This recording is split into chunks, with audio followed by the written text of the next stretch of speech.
Francesca Grifo has a PhD in botany from Cornell University and has taught classes at Columbia, New York University, American, and Georgetown. She's a scientific integrity official at the EPA. And she's here to talk about her three great loves: biodiversity conservation, nature plant gardening, and birds. So please join me in welcoming Francesca tonight as she tells us about enhancing your landscape to entice birds. Yeah, I'll just start. It's lovely to be here. I do have to add that this is the opinions expressed are my own and not of my agency. I think you all enough federal employees around that I have to say that. I do not represent EPA and I do not endorse products, right? That's the lingo. Anyway, it's really exciting to be here to do this. I am not going to give you an encyclopedic presentation, although it's got way too many slides, but not as many as some talks I've told. And I will try to just get through them, and if not, and hopefully get through them, and if not, and hopefully leave time for Q&A. And you're going to tell me when I hit 45 minutes, right? So I can make a quick exit. So I'm going to put here. All right. I'm going to sit. Oh, okay. Yeah, I'm visible. No, hi, everybody. Yeah. Okay. I'm there. And Zoom, can somebody? Oh, I think the Zoomers can hear me, right? We know that. Yep. Yep, we hear you fine. Oh, I have to go to that for that. Oh, all right. I have to put it down here. Yeah. Well, I'll project better than I am right now. So basically, this is my journey. We moved here from New York City, and it was very exciting. And my first entree to this world was when my son's first grade class was farming butterflies to release into the wild. And I was like, oh no, let's not do that. Let's do a butterfly garden. And so I helped to do a butterfly garden at his elementary school, and I was hooked. So what I'm going to do tonight is give you just some principles, some practices, what to plant, what not to plant, and examples, and a lot of resources that hopefully will be helpful as you do your own journeys. So the upper right and the lower left are what my house looked like when we bought it and moved in about 15 years ago. Not really very pretty, not really very enticing, but for somebody from New York City, it looked pretty good. The first thing we did was, you see that giant driveway. Oh, sure. No, is that that was a stormwater runoff that the county eventually buried, which was a lovely gift to us. So the first thing, we put in the path, we put in the fence, and now what do oh, there, I just hit it. And then we put in a pervious driveway and some stone walls. And on the right is what it looks like. Well, not quite yet. It'll look like that in about 2 weeks. The other thing that we did was we obviously had a second floor put on the house. It was built in Pennsylvania because we didn't want to have a giant footprint, but we definitely needed more space with two giant boys. So again, before and after. So the left is, again, what it'll look like in about 3 weeks. The plant that's in full bloom there is a elderberry. And the right is what it looked like before. Again, after, this is what the backyard looks like. Again, it was just plain dirt pan horribleness. And it's just been a real adventure to get it to this point where it really is many degrees cooler and quite wonderful. Again, in the fall, and on the right, again, a couple of weeks from now, actually that's July, because you can see the lobelias are in bloom. Go ahead and admit. And again, 2 more after pictures just to give you a sense of the landscape. The plant on the left, the phlox, is your best friend for native plant gardening because it just grows like crazy and spreads everywhere. Okay, so let me go. No, it's okay. So just to say, I don't live in some exotic, amazing place. I mean, I live behind the Glen Echo Fire Station. Obviously, I'm not that far from the Potomac River, but I'm right there where Sangamore Road comes up into Mass Ave. So to do this, you don't have to be someplace exotic. The sad thing is that my street used to have 15 more giant trees that you couldn't reach around. And instead you can see the McMansions across, the starter castles, I call them. I hope I don't insult anybody, but too bad. Anyway, they're across the street, and we lost a lot of our forest cover, but fortunately I've kept my trees. You can see my little house, and the trees behind me are 5 giant They're tulip trees and beech trees that were there in the yard, and I was lucky to inherit. In fact, that is why we bought the house, because we fell in love with the trees. So what is this rod for? I mean, right now, what I have is, I just looked last night on eBird. I have a yard list of 81 species, which I think is pretty good for regular old suburbia. I have 17 species that nest every year. 15 species of migrant warblers. That list has jumped since I have been teleworking and sitting on my second floor overlooking my backyard and taking many breaks. People who know me know that I want to do in the middle of a meeting, say, sorry, bird break, because I hear something and I have to get out my binoculars and look. And I really regularly hear barred and great horned owls and see sharpshin and Cooper's hawks. The Cooper's hawks are a little bit of a cheat because my neighbors and I share chickens. And they do come in because of the chickens, I think. But the chickens are safe. They haven't gotten one yet so far. So why native plants? Why do this? The reason is, the main difference is that native plants, because they are native, create ecosystems, right? They are food, they produce food, they attract and house food, they are shelter, they are habitat. So let me tell you what I mean by all that. The first question, though, is native to where? What does native mean? And it can mean things both geographically and taxonomically. So geographically, obviously, native to the US, there's a lot. Native to Eastern US, native to the Mid-Atlantic, native to Maryland, to Montgomery County. Fortunately, we have the Maryland Biodiversity Survey, which has maps for everything, and it will tell you whether it's native to the county or to the state and so on, which is really, really a nice resource to have. So that's that. Then there's the genetic piece of this, the taxonomic piece. Now, why are these things easy to grow? Well, we breed them. Typical ornamental plants are cultivated varieties. They're created to be beautiful, easy, drought tolerant, and so on. And some of this has now spread to the native plant community. There are a lot of native plant cultivars. You have to really look when you're buying something. I was gotten the other day, I bought a columbine, which turns out to be actually from a species that's native to Colorado and not our local one, but it's really pretty. But it isn't native. So you have to really look very carefully and think about this stuff, because there are cultivars and so on. The gold standard for all of this, of course, is the ecotype. I mean, these are genetically distinct geographic varieties, and that is great if you want to be that sophisticated. But the thing that I think, and I always tell people, is yes, you should consider geography and taxonomy as best you can. But unless you really live adjacent to a protected area, which you really don't want to pollute with non-local stuff, get as close as you can to something as local as you can find, because native to Montgomery County, is obviously better than native to Maryland, which is better than the Mid-Atlantic and so on.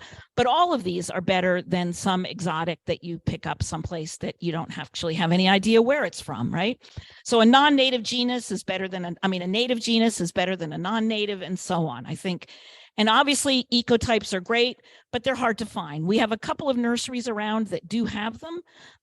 Earth Sangha over in Virginia is one of the best ones for ecotypes, because they actually are doing this for restoration projects. So they're very careful about where their stuff, but it's Virginia, it's not Maryland. So it's not our ecotypes, but still it's better than something that's from far away. So if you live close to a natural area, I think you have to worry about this. If you don't, you do the best you can, because it's all better than that lawn that you currently have. So what do birds need? This is pretty straightforward stuff, right? They need habitat. They need resources, physical and biotic factors to support their survival, to support their reproduction, and so on. And that really is just shelter, water, and food. So what do birds not need? So let me just say a few things. I mean, birds obviously do not need alien species, right? That's not a good thing. An alien just is non-native from somewhere else. See if I can do this for you. Admit, there we go. Okay. While alien species may provide shelter and some even provide nectar, they certainly typically do not provide food for insects. And we all know that that's critical for birds, right? Is to have that food for insects. Imported plants bring diseases, right? Can you say Dutch elm disease, chestnut blight, dogwood anthracnose, and so on? I mean, obviously there are risks with those imported plants. And imported plants can become invasive. I mean, we're all familiar with a lot of these: Oriental bittersweet, Norway maple, Elaeagnus, which is autumn olive, and so on. Another thing that birds don't need are pesticides and herbicides. And again, I realize I'm preaching to the converted here, and you probably know all this, but when you lose the lawn, your need for chemicals drops dramatically. Mosquito Joe, in case you didn't know, is no friend of biodiversity. Maybe you can build a screen porch or buy a cheap screen tent, I know there's a lot of mosquitoes in the summer and it's awful, but obviously spreading that poison all over is pretty awful as well. That's why I have to say I don't work. I'm not representing EPA. So over time, though, it does get better. I'm amazed at how the insect numbers in my yard are down since I've started doing this. It's really quite wonderful. Leaf blowers are not what birds need, right? Fallen leaves do not kill plants. Fallen leaves don't sneak into your house and steal your jewelry. It's really okay to leave the plants on the lawn. It's amazing how many people bulk against this. Fallen leaves can replace mulch and save you money. They're habitat. They are pest control because that's where many of the arthropod predators live. They soak up and slow down water, which keeps your soil moist and reduces your erosion. They're fertilizer. And the statistics are just outrageous about what leaf blowers do. 1 hour and you could drive a 2017 Camry 1,000 miles for the same emissions. Lawns are not what birds need. Now, yes, we've all seen robins out in the lawn pulling a worm out of the soil, and that's fine. But lawns are water hogs. In the summertime, grass clippings make up almost 1/5 of solid waste. Lawns provide no shelter. Homeowners, and this is a big one, apply 10 times more toxic chemicals per acre than farmers. So you can buy your organic produce all day long, but you can really do a lot just simply by not putting chemicals on your lawn. 25 to 50 million pounds of chemicals are used on lawns annually in the US. 17 million gallons of fuel are spilled each year just refueling lawnmowers. It's kind of astounding. And again, lawnmowers are a nightmare for emissions. So you want to lose the lawn. But how do you do this? How do you get started? How do you go? And the first thing is, it's not an overnight production, right? Inch by inch, row by row. I won't sing the song because I'll be off key, but you can assess your yard and your neighborhood. So the first principle of restoration ecology is whatever it is that screwed up the environment in the first place, you better get rid of that first before you go in and try to do your restoration. And essentially, doing your lawn with native plants, your yard with native plants is a restoration project. So what is it that means, what's there that you really should make sure that you do something about? So the first thing, of course, are there outdoor cats? If your neighbor has 6 outdoor cats and you're going to be attracting birds, is that the responsible thing to do? I'm not sure. Glass windows. If you have giant floor to ceiling glass windows, again, next month, we'll be all learning exactly what to do about that, which is a good thing. Traffic, right? Again, bringing birds in so they can get run over, chemical and other pollution. A lot of people, unfortunately, live in places where they are, homeowners associations or municipalities require leaf removal. So you need to know about that before you dive into this. You also need to think hard about how much time and energy and money you want to pour into this, right? Because it really can be a lot. So rather than being disappointed continuously in yourself, decide what it is that realistically you want to do and then be happy about that, right? If only life were so easy. But bear in mind that after a while, it's actually less work and less money. The next step is to really figure out who should stay and who should go, right? Are you going to go completely from lawn to garden? You have to figure out how you're going to remove your seed bank and the aliens and invasives above the ground, below the ground. The good news is you don't have to do it all at once, but you have to figure out what you're going to do. What are you going to keep? The question I get asked a lot is, oh my God, I love this plant. Can I keep it? You can. If this is your yard, after all, right? I admit I am a sucker for camellias. I had, 6 beautiful ones on the property when I moved in, and I have kept them because they bloom at a time of year when nothing else blooms and they make me happy. So yeah, they're not native. You're right, but I kept them. So you just have to decide what you want to do for you. Assessing your yard in the physical aspects of it is really important. You need to take a day and watch the sun and time it. You can buy really expensive gadgets that will do this for you, or you can take a day and watch the sun and have a little diagram and time it. Look at your soil. Maryland doesn't do soil testing anymore. They used to, but Penn State or the University of Delaware do it. It's pricey. It's about $17 a sample. I know because we just did a bunch, but it's really interesting and helpful, but not mandatory. You can probably look at your soil and say, yeah, it's clay. It needs more organic matter, right? Without a soil test. But you have to really think about that because some things will do fine anywhere, but a lot of things do need acidity in particular. Do you have a lot of slope and runoff? You may remember from that first picture, there was a slope in it that ran right across the yard. That turned out to be really important. Where does the water go when it rains? Where is there never water? Again, you got to be realistic about the impact of other creatures. If you have, two young boys who want to play soccer in your yard, maybe you need to wait a few years before you start this. That was what I did. But again, pets, deer, bunnies, moles, groundhogs, lots of things that can impact it. So what can you do? Where do you start? How do you deal with what's covered up there at the top is budget. One of the great things that we have in Montgomery County is Rainscapes Rewards. I don't know how many of you in the room know about that. Have you heard of it? Yeah, they're wonderful. I mean, they're absolutely amazing. They're really helpful. They're really smart, and they'll pay you up to $7,500 per property, which is, it won't cover the cost of what you're doing necessarily, but they'll pay you $5 a square foot for every square foot of lawn that you remove, $10 a square foot for a rain garden, and it helps. It all adds up. The key thing, though, is you have to go to them and get your project approved before, because they won't reimburse you after if they haven't approved the plan before. They will reimburse you for rain barrels even if they haven't approved that plan. Again, a small space is less time and less money. Maybe you start with 5 square feet, a few pots, whatever you think you can manage. I really like the rule of attrition. A lot of people have gotten hooked on this by that. What is the rule of attrition? When something that's not native dies, you replace it with a native. Inch by inch, row by row, right? Easy way to do it. You're going to do that anyway, and it's certainly better to replace it with a native. What kinds of plants are you going to put in terms of, are you going to use seeds, plugs? That thing in the bottom right of the slide is a plug. It's really lovely. They're deep and narrow, and they do really well. Transplanting giant plants is much harder than transplanting little guys. That being said, I'm terrible at seeds. I know this about myself. I can't get them to germinate, and once I have seedlings, I can't keep them going. But you may be great at seeds, and that's a really economic way to do this. Again, are you going to buy quarts or gallons? Are you going to buy potted or bare root? Bare roots are obviously less money, but not every single one will take in the way that almost every potted plant will take. Cuttings, trades, extras, anybody who's got a native plant yard, me included, we have constant extras because these things are really reseeding and growing and spreading. So anybody will have extras to give you. This one is key. If you're going to a plant sale, do not just walk in, because you will walk out having spent way more than you ever intended. Make a list, bring it with you, stick to it. Have I ever done this? No, I have never stuck to my list, but I always bring one.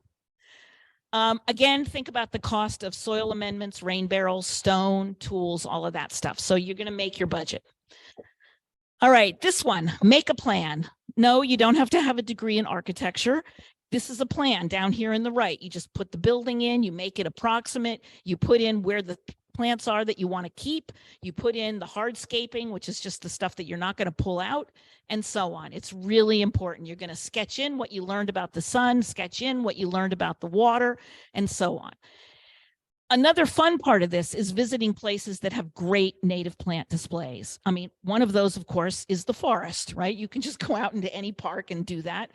But Adkins Arboretum, Mount Cuba, Bowman's Hill, the Museum of the American Indian and Natural History Museum all have gardens with a lot of natural history, native plants. And I'm a perennial photographer and keeping lists and getting ideas.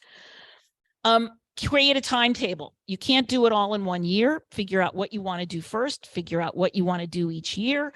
And, you don't want to plant trees and shrubs in the summer. You really have to do those now or in the fall. And I mean like now. Next month, end of April is almost too late. It's really hard because it gets hot so fast here. Think about hardscaping. You saw in my instance, we put in that, rock path. We put in a fence. We put in rock borders around all of the beds. The great thing is, I don't know how many of you have ever been to Tri-State Stone on what's it on? Seven Locks Road, but it's great. It's local Carderock stone. You can go, you bring your car, you can fill bags, you can shovel it in, or you can pay a small fortune and they'll deliver it, right? Either way. But it's great. You can get local stone, and that's probably one of the most economic things to do for borders. Birds love changes in slope and topography, so having some swales and mounds and other things, if you've got a dead flat yard, is a good thing. What are you going to do about water and watering? Rain barrels, hoses, and again, providing shelter and cover and water. We'll get to that, but make sure that you've got hoses where you're putting in new plants, because otherwise you're going to hurt your back carrying large things of water. Okay, the good news is, after all of that, that there are fabulous, fabulous resources out there. I'll talk a little bit more about those at the end. I brought some books with me. I brought a couple of handouts with me, but we're going to put a handout with a ton of information on the website so that you can download a lot of this stuff and look it up. All right, so let's go back to the main question, which is, what do we want to do for these birds? What do they need? So they need shelter, water, and food. And the key here to all of this is to choose twofers and threefers, right? Plants that provide shelter and food for insects and host plants for butterflies. And, right, you want to get as many things into one plant as you can. It'll save you money and it'll just save you your back less planting. So shelter. This is my brush pile in my yard. It looks different all the time because I'm constantly adding to it. You can see that brown, that's last year's Christmas tree that got tossed in there. So, you know, everything goes in there when I'm doing this. Now, you have to be careful if you toss invasives in there. I usually toss those on the driveway for a few days in the sun to kill them, and then I toss them in the brush pile, because otherwise I'm just reseeding my own yard. But, you know, logs, dead trees, wood piles, nest boxes, I'm not going to talk about it all because that's a whole nother talk. But all of these things really provide shelter. This, again, is also my yard. On the left, you know, just a log that I've left there, a stump that's covered with fungus that, you know, the woodpeckers, and I've even seen nuthatches that low on it. The right is a tree that I lost a couple of years ago. The tree guy thought I was nuts when I said, please just cut this back to 10 feet, 15 feet high and leave the rest. And he was like, you are crazy, lady. But I left it and I love it. And it's still there. At some point it may fall over, but it's not going to hit my house or my neighbor's house. So I figure, what the heck, might hit my car. But we'll cross that bridge when we come to it. I put the picture of the pileated on there. He wasn't on for that moment. But the woodpeckers go crazy over it, as do the nuthatches and brown creepers and, I mean, all kinds of birds. All right, so birds perch, they sing, they nest, they feed their young. They particularly have fledglings that are kind of dangerously unstable in the spring when they first leave the nest. So you want to think about shelter for all of those. And you want to think about shelter in layers. And I'll just show you an example. So this in the front here, let me see if I can get this to work. I mean, these are forbs, right? They're just perennials. These are shrubs. It's elderberry, arrowroot, and Virginia sweetspire. And this is obviously a tall tree. But those layers are key for all of this. You also want to have things that are shelter for insects. Right now, I am just so crazy at this time of year because I want to get in and clean up my garden. Don't do it. Resist the urge, because it's in all that dead stuff is where all of your arthropods and insects are hiding out still. So you really can't, and you don't actually have to, because in a few weeks, it'll be hidden by the new stuff. But right now, there's this long ingrained thing in my gardening head that says, clean up your yard, clean up your yard. All right, so now we get to the pretty pictures. I'm done with all the yakking about that. These are shrubs. I'm just going to give you some of my favorite ones. Every single picture I will tell you in this talk, I took with an iPhone in my yard, just for the record, no fancy stuff.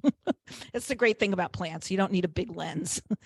The numbers in parentheses are the numbers of bird species that, according to the books that I have, use these particular species. So beauty bush, again, make sure you have American beauty bush and not the exotic one. It's great because those fruits are actually mostly water. And in the summer when it's dry and there's no water anywhere, those fruits are there, which is really good. Witch hazel in the middle. Spice bush, Lindera benzoin, you have to have two of them because they're girl plants and boy plants. But the great thing is that spice bush berries, they have a high fat content, so birds love them, but they're also a phenomenal substitute for allspice. I cooked my whole Thanksgiving dinner this fall using allspice berries instead of, spice bush berries instead of allspice. A couple more shrubs, serviceberry. There's several different Amelanchier species, shadbush, serviceberry, so on. They are just a mecca for birds. I mean, really everything that I keep reading tells me, and my own shrub in my yard is very, very busy very quickly. Cornus, which is the dogwood family, a dogwood genus, is also a real hit, whether it's the flowering dogwood. This one is red osier, which has the red stems. There's also pagoda dogwood. All of them are really great plants for birds and are native. Hydrangea, an oak leaf hydrangea is another fabulous one, grows quickly, fills in spots. I just love it. I think it's just really pretty flowers. And you can see my husband's a beekeeper, so that's why you'll see beehives. We have some at the house and some down in Charles County, but anyway. Elderberry, I've already said, phenomenal shrub, grows really fast. That's the problem, is if you don't have a sprawling place for it to really grow and spread, you will have to go back and hack it back. But who doesn't have a bad day where you want to go out and hack back a bush, right? It's a great thing. So that's my elderberry. Calycanthus is Carolina spice bush, which is, I don't know how useful it is, but it's really pretty. I love the flowers, I have to say. I have a weakness for it. All the willows are really, really good for a lot of different bird species. Leucotho, this is in the same family as blueberries and, blueberries, cranberries, all of those things, rhododendron, azalea, all the same family, Ericaceae.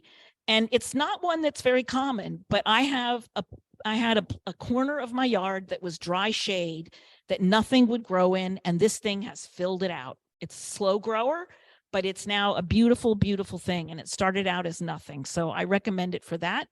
Fringe tree, Chiananthus is another one I just love. It's beautiful. It is used by birds. It's another shrub to add more structure. These are my big trees in the backyard on the left. Beech, you can't see the tulip trees, but there's a flower from a tulip tree. Again, important one. Hummingbirds actually come to those flowers. They're kind of high up and you don't get to see them so well, but the hummingbirds do use it. Beech trees, which is the Fagus sylvaticum, 25 species.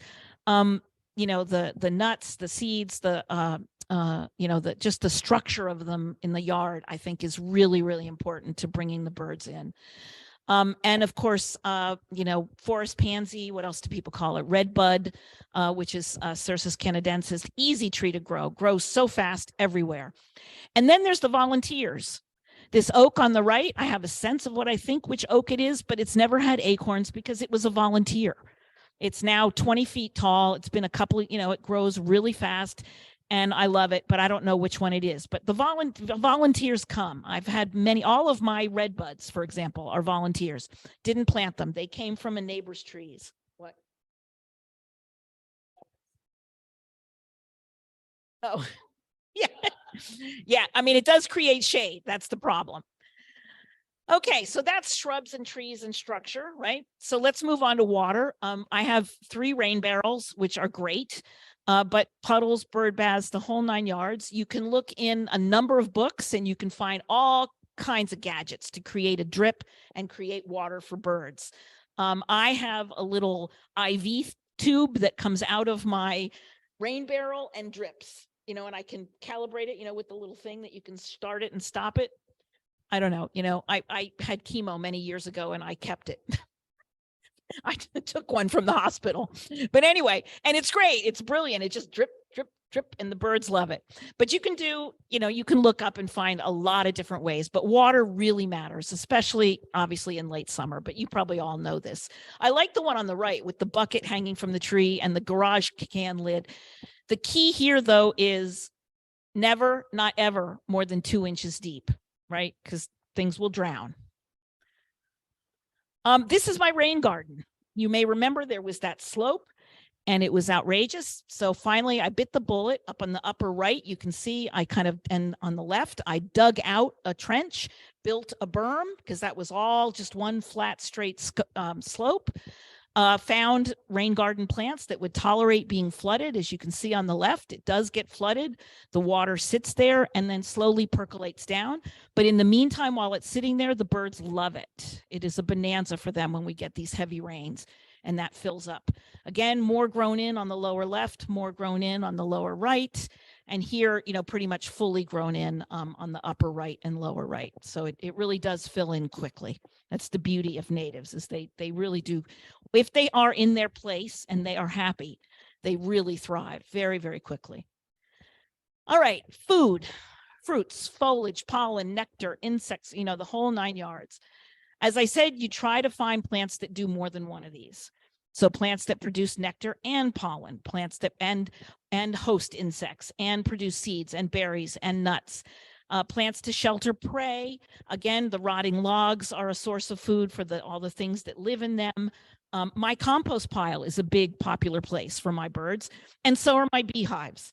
Every summer, I sit and watch a catbird sit outside the beehive, grabbing bees as they go back into the hive. I don't know how he does it, he, she, but it happens, and it never seems to say, oh my God, I've been stung, right? It doesn't do that. So somehow the beehives are providing food. No other species have I seen do that. But I do put out the drone larvae, that after when you finish doing your things in the spring, and they all love that as well. But so do the chickens that live next door. I'm not going to talk about feeding stations. That's a different talk, but obviously you can supplement. But really, I have to tell you, I stopped a year ago feeding, or actually about a year and a half ago when we had the scare. I stopped, and I have not started up feeding again, and I still have my beautiful birds. I was quite surprised. I may start again, but I haven't yet. Okay, so I just want you to know that botanically, I know that seeds, berries, and nuts are actually all fruits. I know that, even though I'm stating it this way. And again, the threefold native plants, here's the champions, right? Leaves for larvae, nectar, and fruits. Cherries, I have a giant volunteer black cherry. Sumac is a great one. Blueberries, elderberry.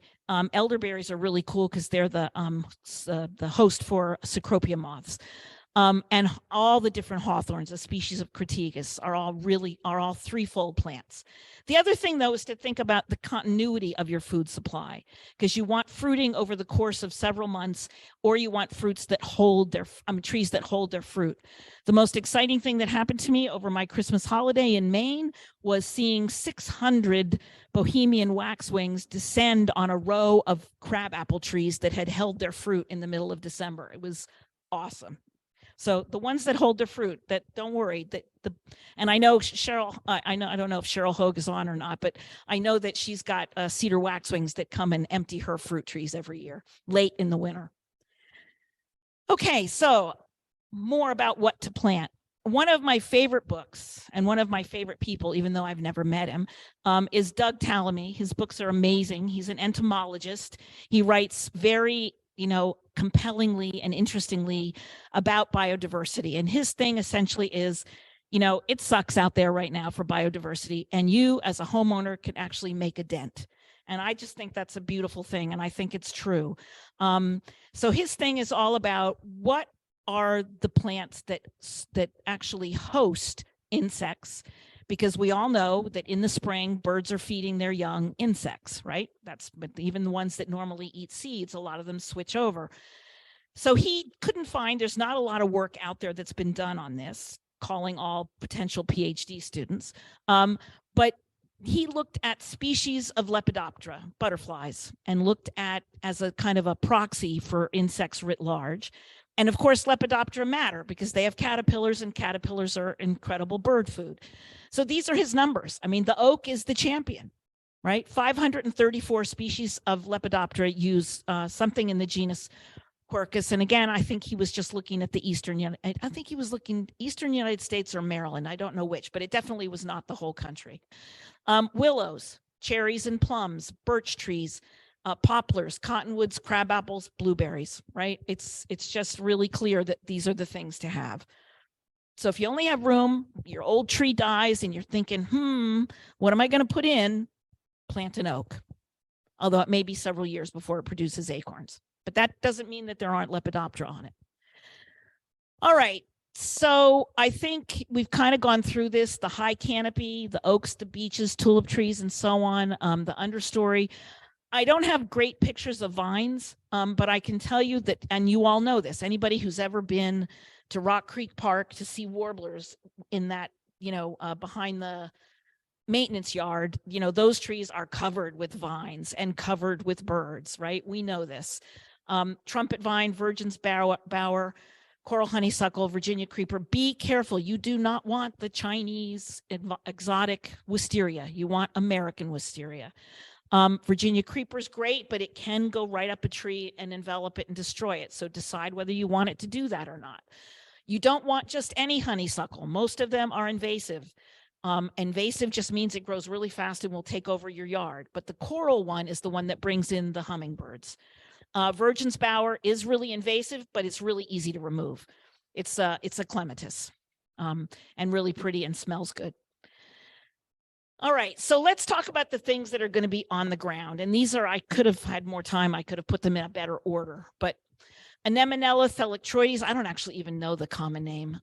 Anemone, I guess, but it's a really pretty thing. I bought a tiny little plug and it's now, oh boy, almost 2 feet across my patch. It's really grown.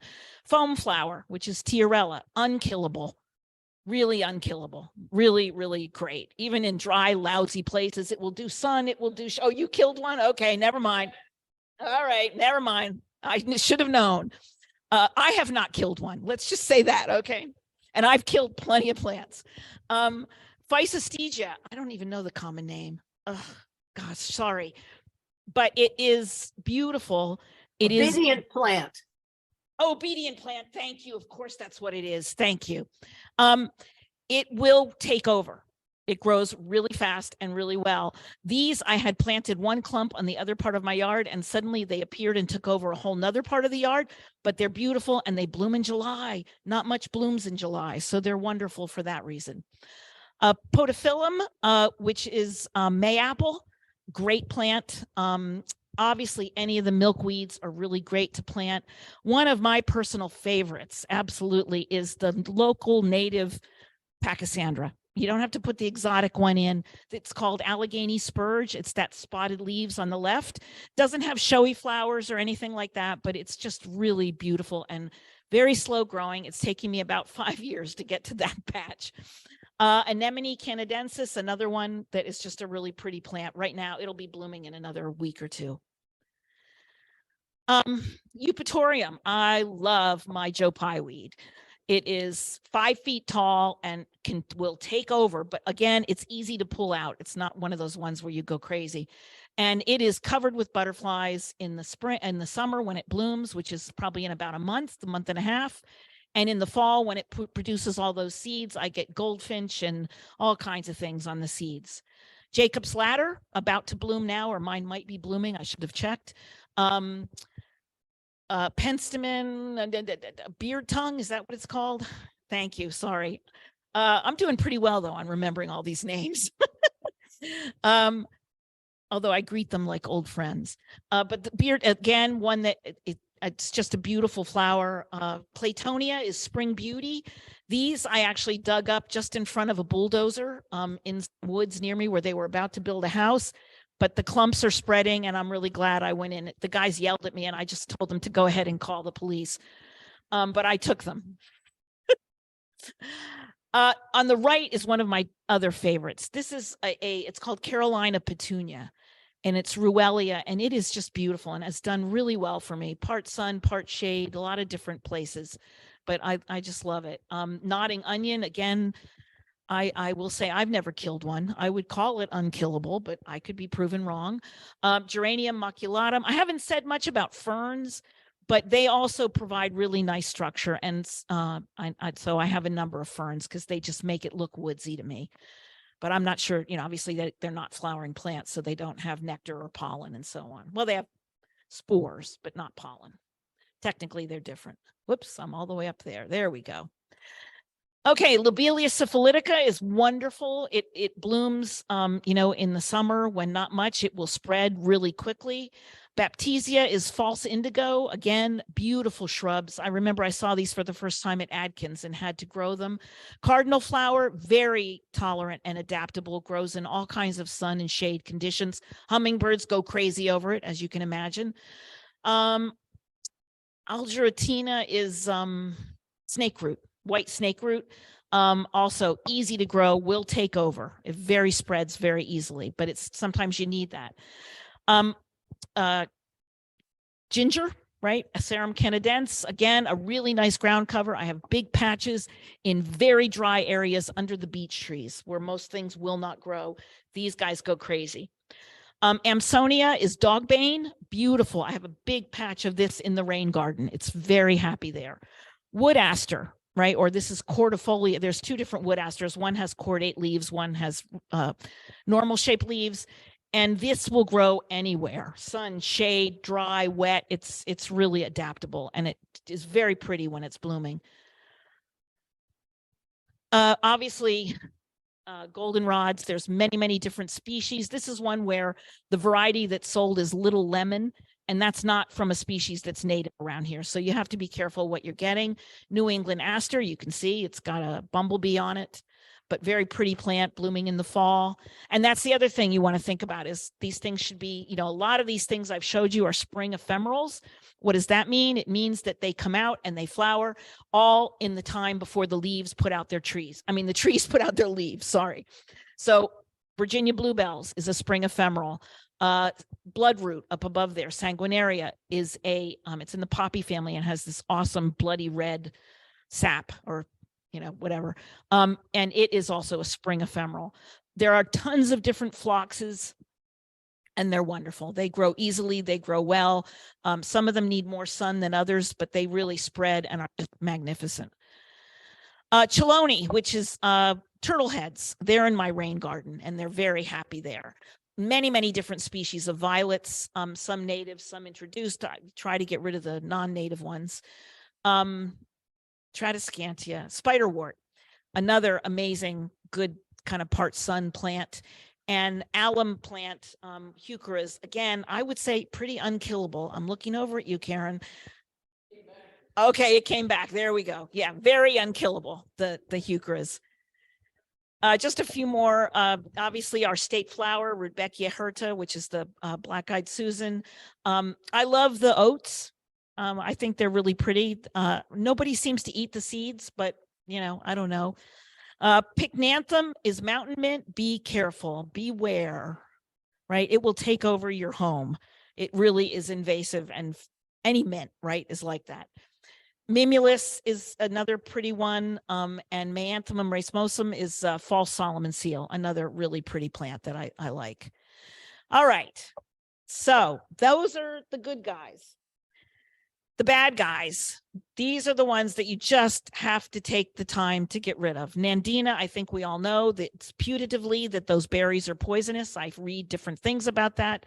English ivy is a nightmare. And the hard part about English ivy is your neighbors probably have it. And it will always be coming into your yard from your neighbor's yard. You just got to bite the bullet and pull it every year. All the privets are bad news. Euonymus, bad news. Butterfly bush. Oh, but my butterflies love it. Yeah, but insects don't love it. And so therefore it's not the best choice. I get into fights with people about butterfly bush all the time. Japanese bittersweet, the American bittersweet, right? You don't want the Oriental or Japanese, but the American bittersweet is quite lovely and does get used by a lot of birds. Bradford pear, I think we all know that story. The honeysuckles, I already mentioned. Barberry, the wisterias, knotweed, inside a few more, bad news, right? These are what I would say are the unkillable 14 for shade. And I think we can post these. Maybe we can post these on the website, these lists, so that people can have them. But these are my, I showed pictures of most of these, so I'm not going to spend time on them. Obviously, if I had a picture of it, it's thriving in my yard, which means it's unkillable. That's kind of how I got to that point. For sun, again, these guys really need the sun. I don't have a lot of sun, I have to say. I have never been able to get bee balm to be happy in my yard. I think you really need a lot of sun for it, and I don't have it. Or maybe I'm just bad at growing bee balm.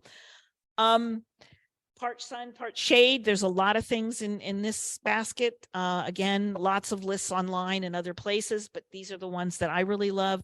Black baneberry in particular and blue cohosh are really wonderful for those dry, shady spots where nothing will grow. Books, lots of books. I brought all of these books with me and I can talk about them. Again, Bringing Nature Home is the Doug Tolomei book, which I love. The Audubon Society Guide is really more for if you're doing 50 acres. The key with books is you have to know where that person is coming from, right? Some people will say, like this one in the middle, which is the National Wildlife Federation, they have great stuff on their websites, but it's attracting birds, butterflies, and other backyard wildlife. That doesn't mean it's native, right? It means that they're going to tell you how to attract things. And many of the plants that they suggest are not native. So you have to be careful about your terms and who you're, humane gardening is not necessarily native gardening. So you got to decide what matters to you and what you want to do. Many resources. I will, again, these are all on the handout that we're going to post on the website. I will just say one of my absolute favorites is this blog called Nuts for Natives. It's great. It's just a great blog written by somebody really smart who knows their plants, knows their science, and it's nice. The most of the ones up there are Facebook groups, which I love, although sometimes I have to write an enraged reply saying, no, actually, that's wrong. But they're very well-meaning, wonderful people asking really good questions. And ultimately, it's like the bird listservs. Ultimately, the right answer emerges, right? So lots and lots of things that are out there. But again, the Maryland Plant Atlas and the MarylandBiodiversity.com are really great ones. Lots of things going on, sales, vendors, seeds. Again, I'm not a seed person. My husband does do seeds from Ernst and Prairie Moon. I think he likes Ernst better. We recently bought 100 trees from the State Tree Nursery. He's doing restoration work on his 20 acres in Charles County. So all those little tiny trees are going to go to Charles County. And they are tiny trees, but they are really lovely species and, great things. Chesapeake Natives is having their sale this weekend. There's a couple of other sales this weekend. The handout has those. Again, environmental concern and Earth Sangha are really about restoration work. Kohler Nurseries is a funny one because actually he is a guy who I taught high school biology with in the Virgin Islands in 1982.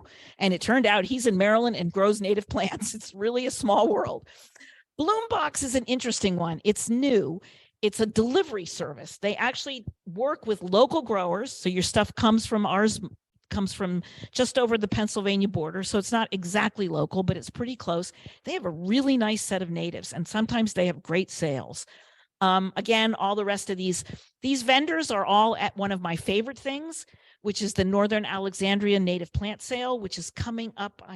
Can you hand me that piece of paper right there? Yes. And I can tell you the date of the Northern Alexandra. Sorry, I need my glasses.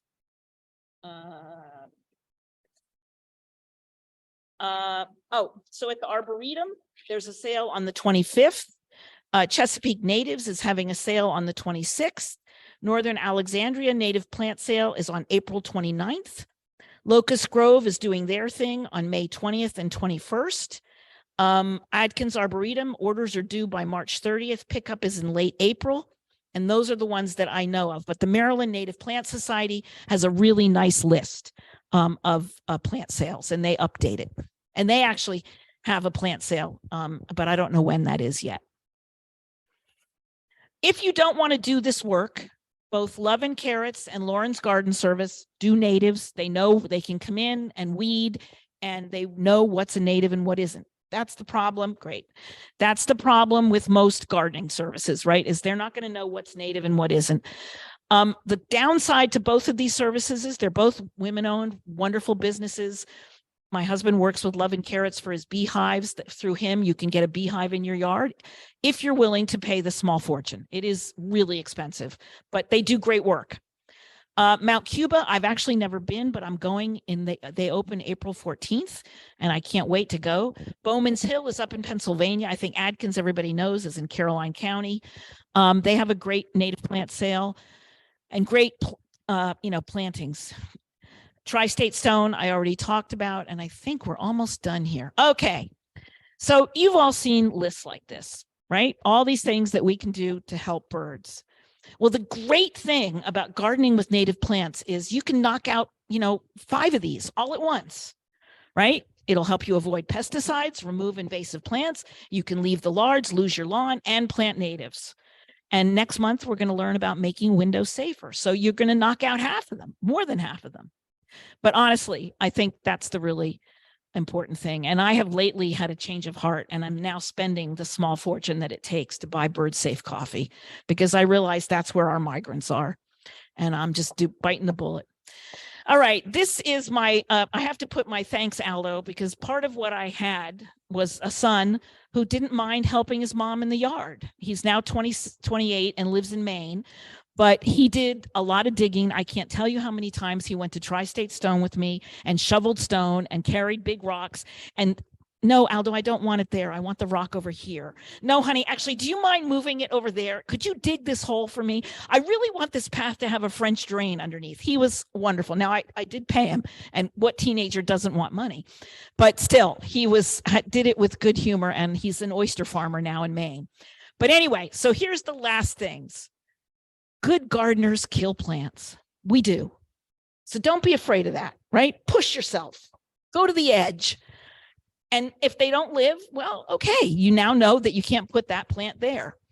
The other thing that it took me years to learn, and I'm embarrassed to say as someone who took 2 years of horticulture in college, you can actually do all those horticultural things to natives. You can pinch them, you can prune them, you can do all that stuff. My Joe Pye weeds in one place, I don't want them 6 feet tall. So I pinch them back when they're little and they branch. So remember that you can use all those gardening techniques. You might have to move a plant 3 or 4 times to find the right microhabitat. Don't be afraid of this.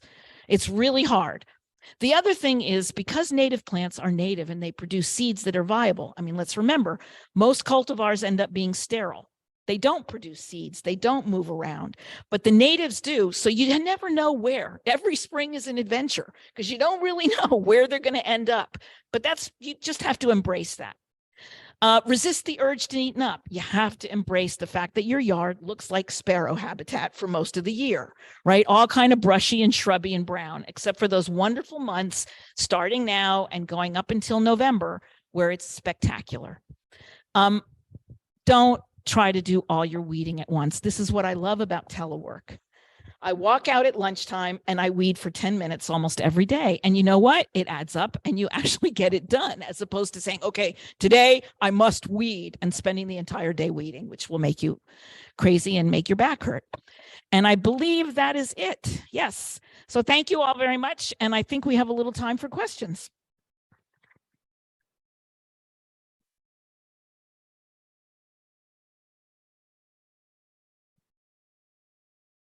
You want to put it so we can see people? All right, questions, comments? Yes.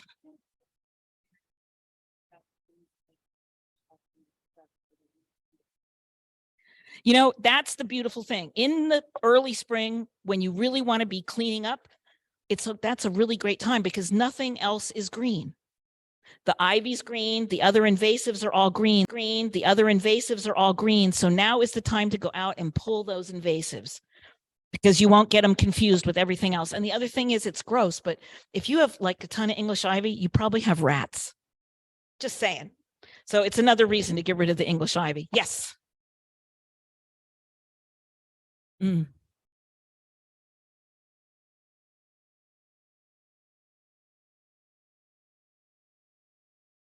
Good.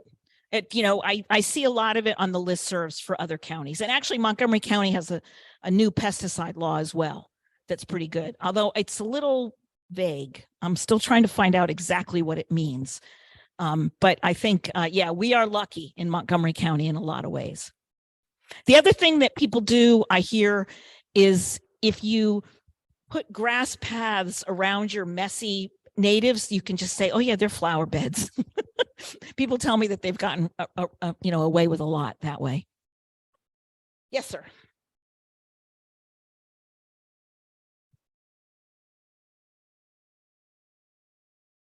You don't know where it came from, right? If you're willing to buy that really expensive stuff from Maine, There's, I forget the brand, but you just don't know. And even when the county used to produce leaf grow, I was always a little suspicious because who knows what gets picked up with the leaves that go to the curb that the county then turned into leaf grow. It's just a matter of, it did stuff with a lot of chemicals get mixed into that. I don't know. Was that some of the wood treated in some way? Does it have fungus in it? It always has fungus in it. Oh, I bought chocolate, cocoa bean mulch from American Plant, and I loved it because I thought it was so wonderfully smelling in the sun. And then about 2 weeks later, it got completely covered with this purple fungus. Who knows what that was? So you just don't know what you're bringing into your yard. Hey, Francesca, can you hear me? Yes. This is Paul. Could you, great presentation. I echo what a lot of the comments are saying, just powerhouse presentation. Thank you so much. Could you please repeat the question? We can't hear it on the I'm Zoom. so sorry. The question was No about worries. mulch. I apologize. Yeah. Thank you for reminding me. Oh, And I'm you're just welcome. saying, if you're bringing in mulch, you just never know what else you're bringing in. But yeah, I mean, I don't want to put the Whitman High School mulch sale out of business. I mean, other questions?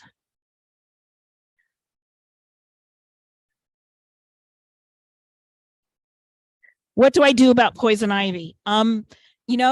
Technically, if it's in a part of your yard where no one goes, it's fabulous. Birds love it. But if it's someplace where you're going to walk, you just put a mask on, put gloves on, and pull it out. But it is native, and it is something that birds love. So I have some in a back corner, kind of beyond my compost pile where nobody ever goes. And frankly, it's keeping the bamboo out. So I'm leaving it, but I understand that people all can't do that. It was, what do you do about poison ivy was the question. Sorry. Okay, in the chat. First question was, how big is the speaker's yard? Oh, my lot is 12,000 square feet. It's not a big lot. My house is not big. So the house is probably, 3,000 square feet. So it's, no, probably not even that. Probably 1,800 square feet. So I do have a lot of yard for that. The houses across the street from me, the starter castles, are 6,000 square foot houses on 7,000 square foot lots. It's absurd, but they don't want yards. I mean, I think it's hysterical because I have one across 2 yards from me that I look at their backyard and I've never seen anyone in that yard in 5 years. But they cut down this beautiful white pine that had fish crows nesting in it. I'm just like devastated. Ugh. Anyway, next question. What rain garden plants do well in shade? Oh, what rain garden? You know what? I would say go to the Rainscapes website, Rainscapes Rewards. They have fabulous lists. They have fabulous manuals. They have a ton of information that will be quite precise. My rain garden happens to be in the sun, so I don't know off the top of my head. But if you want to email me, I'll look it up for you. But the Rainscapes Rewards website is really good. So pot plants that might be good for native pot plants that will do well in pots that could birds. Okay, so not the ones you smoke. Sorry. Although birds might like those. I don't know. Everything that I've ever tried has done well in a pot, I have to say. I am one of those people that her, eyes are bigger than her garden. So I end up in the fall with tons of things that I haven't planted yet. And I tuck them into pots for the winter and they all come back in the spring and are great. And I just at some point move them out into the yard ultimately. But really, I most things will do quite well in a pot. And that's a great way to start is, 3 pots on your front porch steps. Try it. You'll get to know the plants. They'll get to know you. And then you have a better sense of who they are and what they do. And then you can move them into the right space in your yard.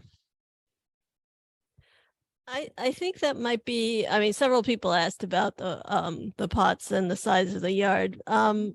There's the question of where they can get the slides. We are going to post the talk on Vimeo on through our website.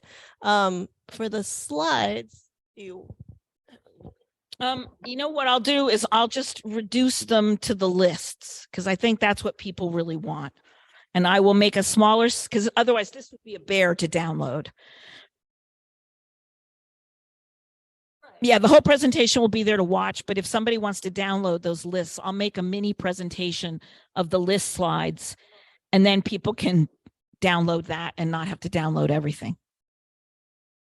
Yeah, if you make a PDF, then we can put Yeah. that up on the website. But I think I'm also, since I'm so impressed with this talk, I'm going to put this, if possible, on our website directly as well as on Vimeo. So they'll have another option to download it.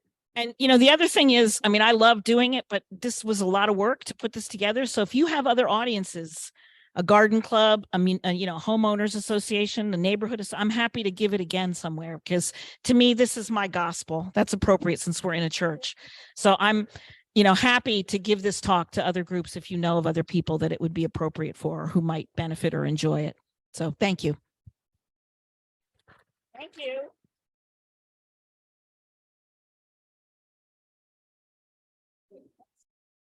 And hi, Tim Benner. I didn't even know you were a birder. I am, as it turns out. As it turns out, we'll have to go out and walk around EPA one day. Sure, sounds good. That concludes the meeting. Is that correct? Okay, so see you in April.